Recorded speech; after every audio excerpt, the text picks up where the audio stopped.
Breaking news చూస్తున్నాం. తెలంగాణలో కాషాయ జెండా ఎగరవేయడమే లక్ష్యంగా కమలనాథులు దూకుడు పెంచుతున్నారు. వరుస పర్యటనలతో బీజేపీ క్యాడర్లో జోష్ నింపుతున్నారు ఆఖరి నేతలు. ఇక ఈ నెల 10న తెలంగాణకు రానున్న అమిత్ షా ఒకే రోజు 2 సభల్లో పాల్గొనబోతున్నారు. తెలంగాణ అసెంబ్లీ ఎన్నికల నఖారా మరికొద్ది రోజుల్లో మోగడం ఖాయంగా కనిపిస్తుంది. ఇక ఈ క్రమంలో బీజేపీ అగ్ర నాయకత్వం స్పీడ్ పెంచుతుంది. వరుస బహిరంగ సభలతో హోరెత్తించేలా వ్యూహాలు రచిస్తుంది. గులాబీ తోటలో కమల వికాసమే లక్ష్యంగా అధికార బీఆర్ఎస్ కు తీటుగా సభలు సమావేశాలు నిర్వహించబోతుంది.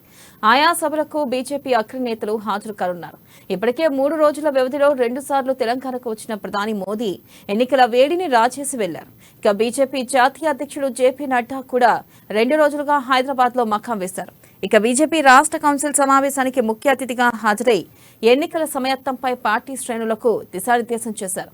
ఇక మరోవైపు హైదరాబాద్ బీజేపీ కార్యాలయంలో కిషన్ రెడ్డి అధ్యక్షతన రాష్ట్ర పదాధికారులు, జిల్లా అధ్యక్షులు, ఇన్ఛార్జీల సమావేశం జరగగా ఎన్నికల వ్యూహాలపై ప్రధానంగా చర్చించారు.